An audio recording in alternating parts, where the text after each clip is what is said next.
Our journey is about to begin. Hello à tous et bienvenue dans Happy Healthy Funky, le podcast pour oser la réinvention professionnelle et enfin kiffer. Je suis Nathalie, coach en épanouissement. J'aide les femmes à oser partir à la découverte de ce qu'elles souhaitent vraiment, prendre le chemin qui les fait kiffer et oser se réinventer professionnellement en révélant le côté funky qu'elles avaient enfoui depuis des années. Dans l'épisode du jour, je vous amène à la découverte d'une femme remarquable qui a décidé d'oser une réinvention professionnelle, d'impacter à sa manière en portant un projet de cœur. Il s'agit ici d'une véritable expérience remplie d'aventures, de galères et de rebondissements, pour t'inviter à toi aussi te questionner, t'inspirer, te donner des conseils et te montrer que c'est possible de suivre un chemin qui te fait kiffer. Allez, viens, je t'emmène avec moi.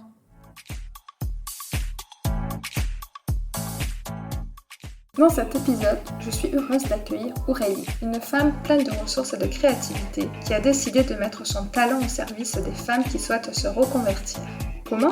Aurélie est graphiste et accompagne les femmes au début de leur projet pour créer leur identité visuelle afin de démarrer sur de bases solides avec un branding reconnaissable. Aujourd'hui, vous découvrirez une autre manière de se réinventer sans tout quitter et en continuant à exercer un métier de cœur. Suite de graphiste pour Aurélie en l'occurrence, en changeant de cadre et en choisissant les clients qui nous font vibrer. Pour elle, ce sont les femmes qui se reconvertissent et lancent elles-mêmes une nouvelle activité. Aurélie est un peu la fée graphique de la réinvention professionnelle. Et c'est cette dynamique vertueuse de femmes au service des rêves d'autres femmes que nous retrouverons dans son parcours, que je vous laisse découvrir. Hello Aurélie, je suis hyper contente de te recevoir ici. J'espère que tu vas bien. Ouais, ça va bien, ravie d'être avec toi. Pour commencer, j'aime bien justement dire que tout commence par un rêve. Quel est le tien, Aurélie ? Moi, mon rêve, je le réalise un petit peu tous les jours, en fait, finalement, parce que mon rêve, c'était d'être graphiste. Et à la base, j'ai pas du tout fait les études pour. J'ai un peu changé de voie après le bac, on va dire, en faisant une mise à niveau d'art appliqué. Et puis après, je me suis dirigée vers un BTS. J'ai eu du mal à obtenir des premières expériences professionnelles. Du coup, j'ai pas mal galéré. Et puis après, j'ai une boîte qui m'a donné ma chance. Où je suis restée presque 10 ans. Du coup, c'est à partir de là que j'ai commencé vraiment à réaliser mon rêve et à faire le métier dont je rêvais, en fait, finalement. Du coup, est-ce que tu peux nous dire qui tu es aujourd'hui, te présenter, ce que tu fais ? Alors, maintenant, je suis graphiste depuis 14 ans et je suis spécialisée dans la création d'identité de marque sous le nom de Safe Creative. Aujourd'hui, j'accompagne les femmes en reconversion professionnelle dans la création de leur identité visuelle pour démarrer leur projet sur des bases solides et développer leur communication de manière cohérente et professionnelle. Mais surtout, j'accompagne les femmes dans l'accomplissement de leurs rêves. Quelle jolie présentation. Donc toi, en fait, tu vis un petit peu ton rêve au quotidien et tu accompagnes les autres femmes à vivre le leur. Quel beau cheminement. Depuis quand est-ce que tu as décidé de devenir à ton compte et justement d'aider les personnes en réinvention ou reconversion professionnelle ? Alors finalement, c'est grâce un petit peu à mon entourage. J'ai pas mal d'amis qui ont des métiers qui leur plaisent pas du tout. J'ai mon mari qui a fait une reconversion professionnelle. En fait, il l'a fait par rapport à un ami, en fait, finalement, qui lui a tendu la main et qui l'a sorti de son boulot. Il était chef de projet dans le milieu bancaire et c'était pas hyper excitant. Et du coup, il a eu envie de renouveau. Et on a un ami qui lui a proposé du coup de monter sa boîte. Donc, c'est ce qu'il a fait. Et finalement, j'avais envie d'être cet ami qui tendait la main aux personnes en disant vas-y, t'as un projet, t'as besoin d'aide, je suis là, j'ai envie de t'aider, de t'accompagner. Et quel a été ce déclic, toi, pour t'aider à passer à l'action ? Donc, si je comprends bien, en fait, avant, tu étais dans le monde du salariat, tu t'es mis à un moment à ton compte, c'est bien ça ? Qu'est-ce qui a été ce déclic pour toi ? Alors, on va dire que dans mon ancien job, donc j'étais chef de projet communication et la boîte était clairement dans un mouvement patriarcal qui m'a poussée à partir en fait après la naissance de ma fille. J'étais vraiment dans un milieu très masculin. Je faisais de la communication pour des artisans dans le milieu de l'électricité. Tu vois, c'était vraiment pas glamour. Et puis le fait d'être toujours encadré par des hommes, travailler pour des hommes qui en plus nous le rendaient pas du tout nous en tant que femmes, parce qu'on était beaucoup des femmes dans la com forcément. Du coup, c'était vraiment lourd au quotidien. J'avais vraiment envie de travailler dans un autre milieu avec des femmes, pour les mettre en avant, Et du coup, ton projet, c'est un petit peu la continuité de ce que tu savais déjà faire par ton expérience et tout ton cheminement professionnel. Mais tu as quand même choisi de te lancer à ton compte. Et on dit souvent qu'entreprendre, c'est sauter dans le vide sans parachute parce qu'on est face à nos peurs. Quelle a été pour toi la plus grande peur quand tu t'es lancée et que tu as quitté cet univers du salariat? Bah, j'avais peur de ne pas réussir finalement. C'est vraiment, ouais, c'est ça, c'est se lancer dans le grand bain.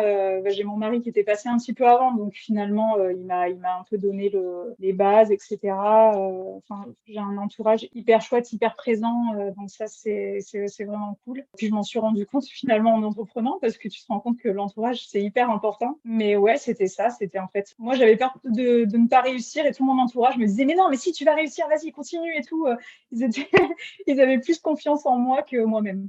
Et se réinventer, ça veut dire aussi faire face à ses peurs, comme tu l'as dit, mais aussi partir à l'exploration de qui on est vraiment. Parce que quand on est dans le monde du salariat, on est un petit peu, on a soit une équipe, soit un responsable qui nous drive un petit peu dans ce qu'on doit faire dans notre quotidien. Comment est-ce que tu as vécu, toi, cette découverte de toi? Est-ce que tu as découvert des facettes qui t'étaient inconnues avant? Est-ce que tu as vécu l'entrepreneuriat comme un peu une quête de soi? Est-ce que tu peux nous partager ces éléments? Dans mon ancienne boîte, je suis rentrée en tant que graphiste et après, j'ai pas mal évolué jusqu'à devenir chef de projet. Donc finalement, je gérais moi-même des projets de A à Z. Enfin, au niveau de la gestion de projet, je savais déjà faire. Donc ça, c'était pas l'inconnu pour moi. Là-dessus, j'avais aucun problème. Par contre, c'est au niveau de la gestion de mon temps. Au début, clairement. Et puis, ce qui a été très compliqué aussi, c'était les réseaux sociaux. Ça a été vraiment hyper dur au début pour moi de me montrer, etc. Et du coup, j'ai dû apprendre à me dépasser, à me faire plus confiance, à clairement sortir de ma zone de confort pour plein de choses. Du coup, tu étais déjà graphiste avant, tu as évolué en chef de projet comme tu l'expliques, et tu as choisi de te réinventer un petit peu dans le même secteur, même si tu es devenu, même si tu es passé à ton compte. Souvent, dans les réinventions professionnelles, on pense à changer complètement de voie, tout lâcher, tout quitter. Qu'est-ce qui ont été pour toi les étapes clés de te dire, OK, en fait, j'aime vraiment le métier de graphiste, de chef de projet, et je reste dans cet univers et je passe à mon compte plutôt que de changer de tout au tout. Est-ce que tu peux nous partager ton cheminement intérieur et les émotions que tu as ressenties éventuellement? Alors ça a été un gros travail d'introspection, vraiment, de me dire, OK, donc là, tu en as marre de ta boîte, qu'est-ce que tu fais? Est-ce que tu changes du tout au tout ou est-ce que tu continues? Vraiment, ça a été une grosse remise en question et en fait, finalement, je me vois pas faire autre chose. En fait, j'adore mon travail. Je pense que c'était juste la cible qu'il fallait que je change, en fait. C'était les personnes pour qui je travaille. Je devais vraiment retrouver du sens dans ce que je fais, apporter mon aide, à une cause, en fait. Enfin, vraiment, ouais, c'était ça. C'était un petit peu la quête de sens. Et justement, dans cette quête de sens, quel est le plus gros impact que tu aimerais avoir aujourd'hui avec ton projet, ton agence créative?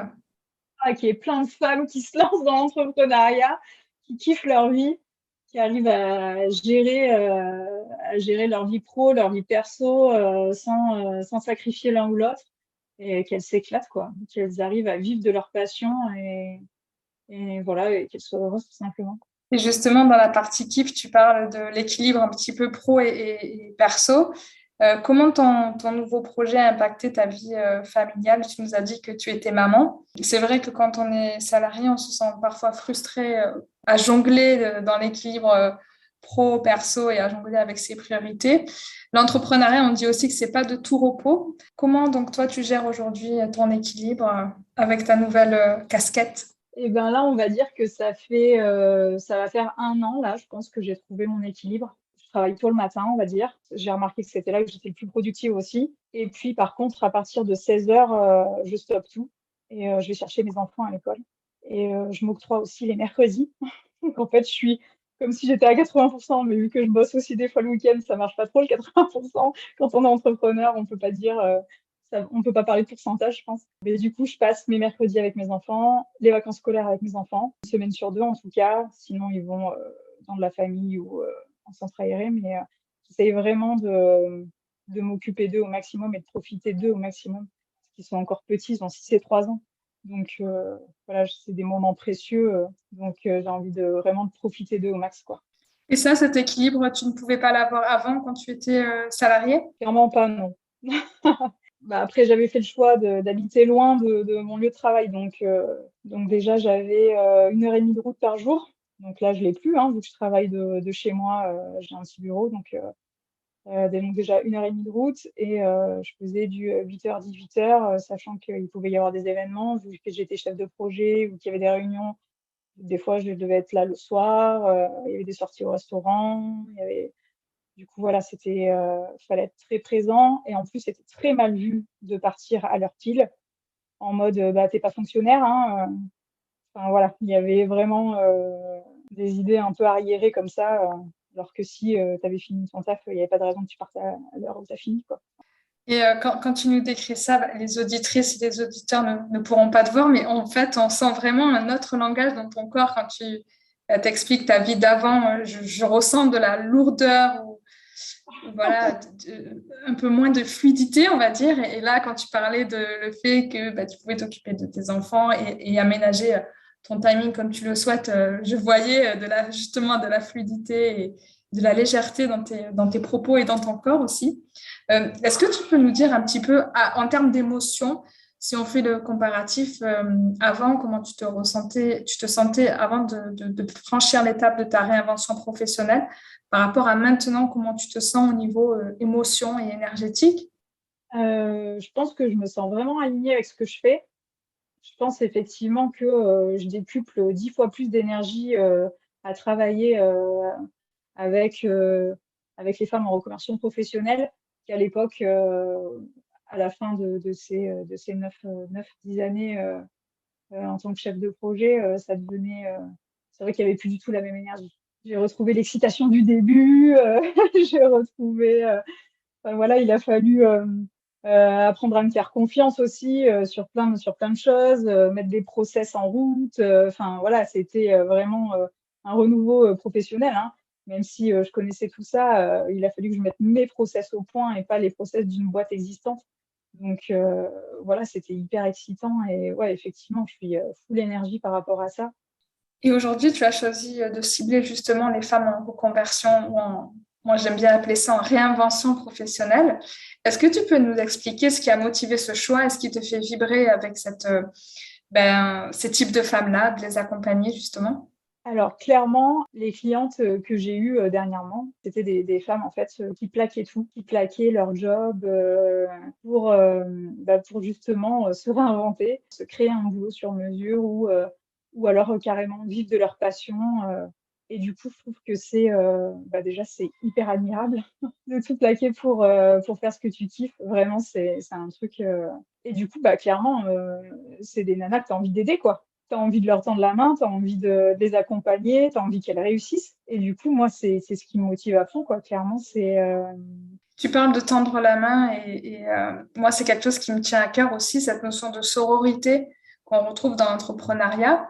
C'est vrai qu'on le retrouve un peu moins dans le salariat, même si tu nous expliques que tu étais avant dans un univers d'hommes. Est-ce que c'est quelque chose aussi que tu ressentais avant, le fait que les femmes dans le milieu salariat, il y a un petit peu des barrières qui se créent et où tu ressens plus de fluidité en accompagnant des femmes entrepreneurs ou pas du tout? alors autant je travaillais, beaucoup pour des hommes, autant par contre au sein de mon équipe, on n'était que des femmes et vraiment on était méga soudées. Ça a été un crève-cœur de l'équité. C'est aussi pour ça que je suis partie, dans l'entrepreneuriat, c'est parce que j'étais persuadée que je retrouverais jamais une équipe comme ça, dans le salariat. C'était pas possible. Je les aimais trop, on passait des super moments, on se voyait en dehors du boulot, enfin vraiment c'était pas que des collègues, c'était des amis. Donc moi j'ai eu la chance de connaître déjà ça dans le salariat auparavant. Du coup, est-ce que peux nous partager le plus grand ou un de tes plus grands apprentissages au cours de ta réinvention professionnelle jusqu'à présent? Ça peut être un succès, un échec ou une rencontre que tu as faite et qui t'a appris beaucoup de choses. Ouais, dernièrement, je suis un peu sortie de ma zone de confort là.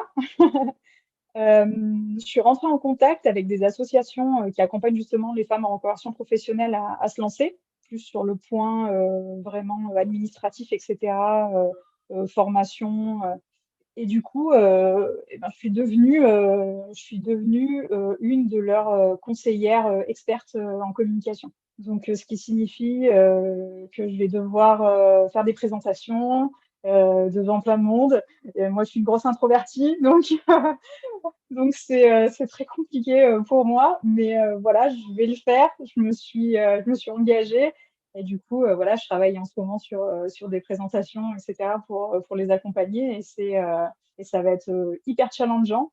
C'est hyper excitant et en même temps, ça me fait hyper peur. Mais voilà, je pense que ça va être chouette. C'est un petit peu ça, l'aventure entrepreneuriale, c'est j'ai peur, mais j'y vais. Et qu'est-ce que c'est du coup ton moteur là qui te fait danser avec ta peur et y aller, malgré ce que tu ressens? Bah, là, clairement, il y a un an, je pense que j'aurais même pas eu l'idée de faire ça, hein. De me proposer, de démarcher des associations, etc. Je pense que là, c'est l'expérience. Je commence à me sentir un peu plus à l'aise et je me dis que ouais, ça va être compliqué, ouais, ça va être dur, ouais, je vais me chier dessus, mais c'est pas grave, il faut y aller. Ça peut être que du bonus, ça peut être que du plus, et puis je vais aider plein de nouvelles personnes, donc voilà, ça me motive à fond. Et quelle est ta plus grande fierté aujourd'hui? Ma plus grande fierté aujourd'hui, bah, c'est ce que je fais. C'est mon taf, hein. Je sauve pas des vies, mais je suis heureuse de me lever tous les matins, pour contribuer à aider aux rêves d'une femme. On parle aussi dans le milieu entrepreneurial des montagnes russes émotionnelles qu'on ressent quand on se réinvente. On quitte parfois une équipe, comme tu l'expliquais, et on se sent parfois seul par rapport à tout ce qu'on doit ressentir. Quelle a été pour toi l'émotion ou le sentiment le plus difficile à accueillir ou le plus difficile à gérer et que tu souhaites nous partager ici? Ah, c'est les moments, down, en fait. C'est vraiment les moments où tu as pas de demande de devis, tu as pas, d'appel découverte, tu as pas de retour, en fait. Tu as l'impression que, ben, personne n'a envie de travailler avec toi. Du coup, c'est des moments où je me sens hyper mal. Ouais, c'est les moments où je doute, en fait, où je me dis que finalement, ben, c'est peut-être pas, je fais peut-être pas ce qu'il faut, je me remets hyper rapidement en question, je remets tout mon travail en question, et puis il suffit que le lendemain, j'ai un devis d'il y a 2 mois qui est qui est validé et puis hop, ça repart, c'est la folie, ouais, trop bien, c'est reparti.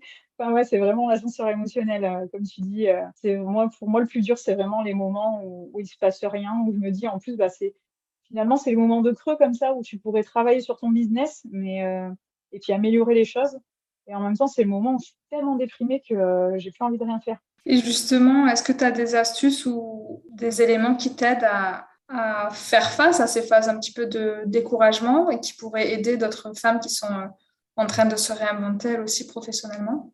Je me suis dit, bah, en fait, qu'est-ce que tu aimes faire? Qu'est-ce qui te plaît, en fait, dans ton job, finalement? Bah, c'est de créer des logos, créer des identités visuelles. Donc du coup, ben, je me mets à créer. Donc je travaille sur, des projets fictifs. D'ailleurs, c'est ce que j'ai fait il y a pas longtemps, j'ai créé une identité visuelle, préconçue.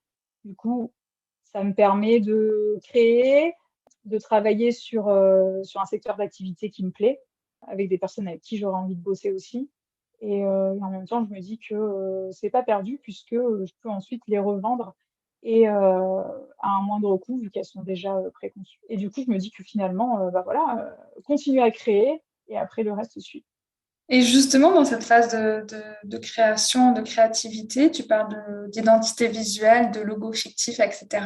Je suis sûre que, il y a des personnes qui nous écoutent et qui sont en réflexion pour leur propre projet de réinvention professionnelle.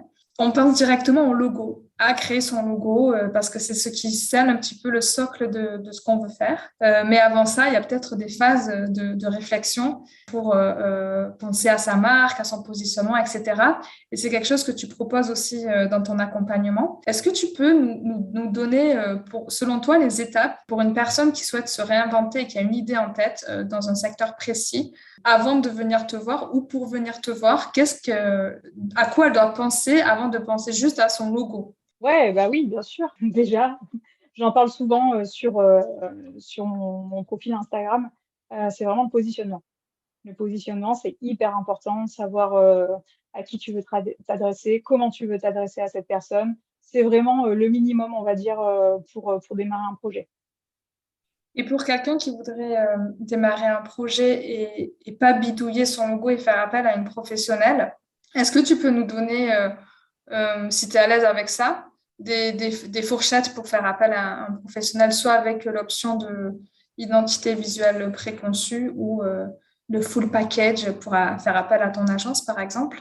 Ben, moi, c'est simple, hein, l'identité visuelle, complète, donc c'est-à-dire avec, un logo, 2 déclinaisons, une palette de couleurs, des typographies, un motif. Je propose aussi des supports de com, 2 supports de com qui sont offerts à l'intérieur de cette offre. Une charte graphique, un brand board, enfin vraiment la totale. C'est à 1 250 €. Et après, donc ma toute nouvelle offre qui vient de sortir, les identités visuelles préconçues, où forcément il y a moins de choses à l'intérieur dans le package, mais qui peuvent se compléter par la suite si la personne le souhaite. Donc ça démarre à 690 €. Donc, c'est important d'avoir aussi cette idée en tête si on veut faire appel à une professionnelle comme toi, que c'est quand même un budget, mais qui en vaut la peine parce que l'image de marque, le branding, c'est ce que l'extérieur verra en premier de sa marque, de son projet. Et c'est hyper intéressant d'y mettre les moyens qu'il faut au début et faire appel à une professionnelle comme Aurélie. Et justement, est-ce que tu peux nous expliquer aussi un petit peu, pour revenir à ton quotidien de créative, soit justement une journée type ou une semaine type dans ta vie de femme qui s'est réinventée professionnellement? Alors c'est marrant ça, ça fait plusieurs fois qu'on me demande ça, mais j'ai pas de journée type. Vraiment, je fais un peu comme je le sens aussi, je m'écoute beaucoup. Donc vu que c'est un métier créatif, je sais que le matin je suis plus créative, donc je vais faire ce qui est créatif ou ce qui est compliqué pour moi, comme la compta. Je vais le faire le matin. Et après, l'après-midi, par contre, ça va être plus, on va dire, l'exécution.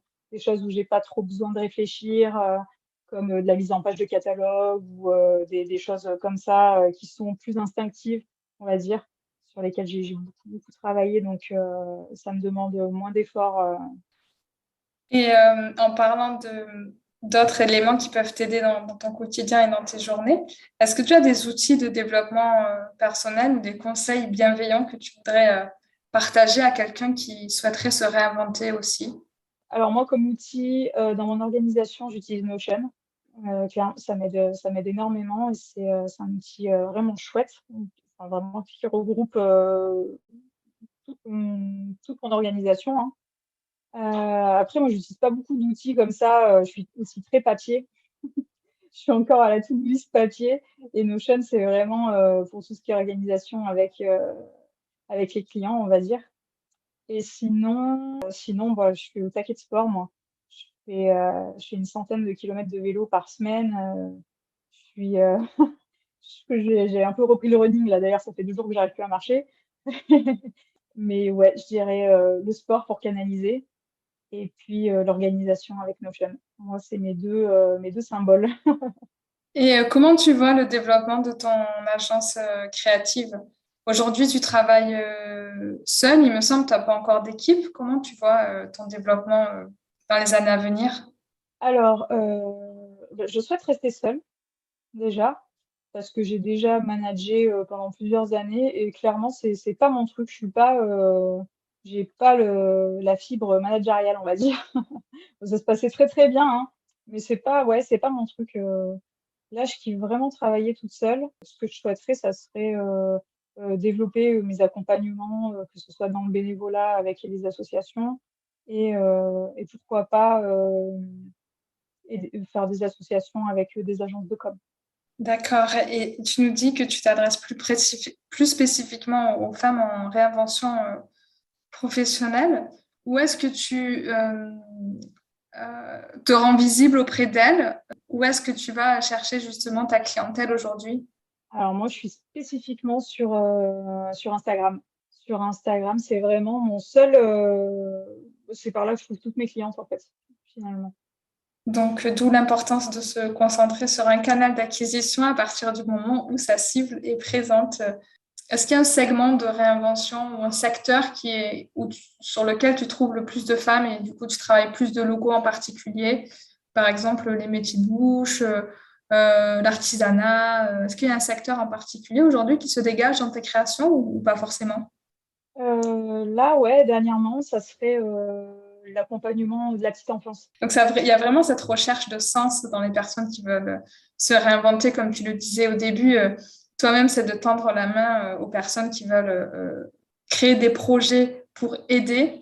Et il y a vraiment ce secteur de la petite enfance qui est là et qui est présent. Moi aussi, je vois beaucoup d'offres se développer en ce sens-là pour éduquer les enfants d'une autre manière, les développer professionnellement, pas professionnellement, les développer personnellement Et aussi, on se rend compte peut-être que quand on est adulte, il y a des choses qu'on n'a pas appris à l'école et qu'on aurait aimé apprendre peut-être différemment. Et justement, si on revient à toi d'avant, quel conseil t'aurais voulu te donner maintenant à la toi d'avant, te réinventer professionnellement?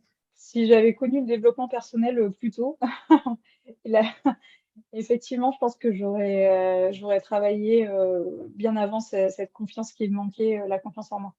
Et justement, est-ce que tu peux nous partager comment est-ce que tu as pu travailler ta confiance en toi? Est-ce que tu as été accompagnée? Tu as eu des outils?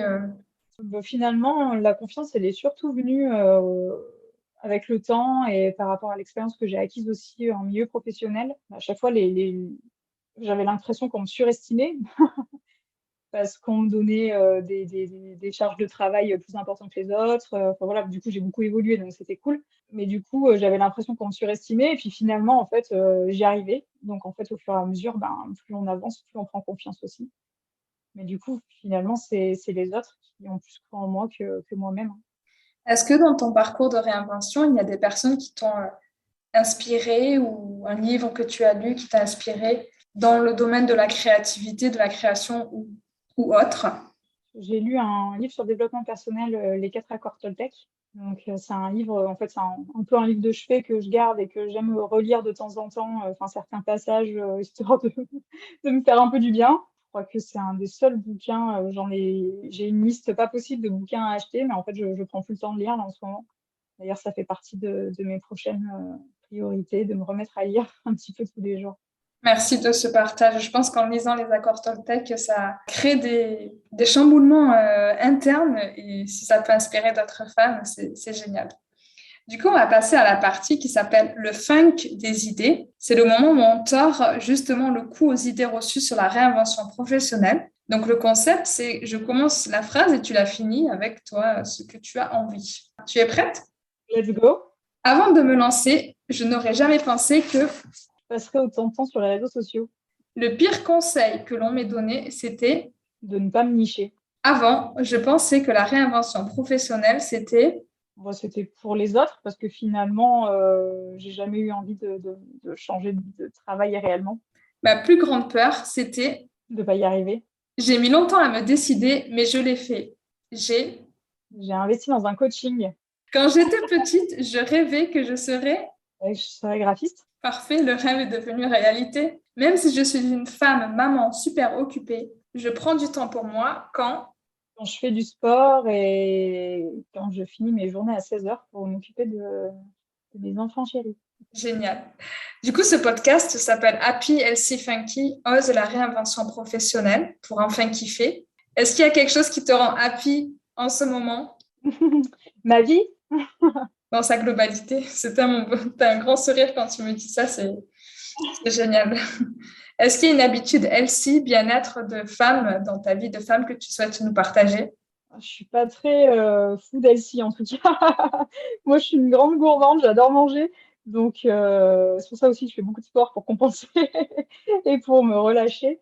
Mais healthy, ouais, ouais, prendre soin de soi tout simplement dans des moments où ça va pas, quoi. Savoir dire stop, savoir s'écouter et dormir, penser à dormir. Qu'est-ce qui est le plus funky aujourd'hui dans ton quotidien? Ah, c'est de créer des logos. Bah, c'est bien, ça fait partie de ton job à 100%. C'est tellement aligné, c'est fou. Et qu'est-ce que tu kiffes aujourd'hui et que tu ne pouvais pas faire dans ta vie d'avant? Voilà, prendre des jours off quand je veux, partir du boulot à l'heure que je veux, aménager mes horaires, être libre. Merci pour tout ce partage.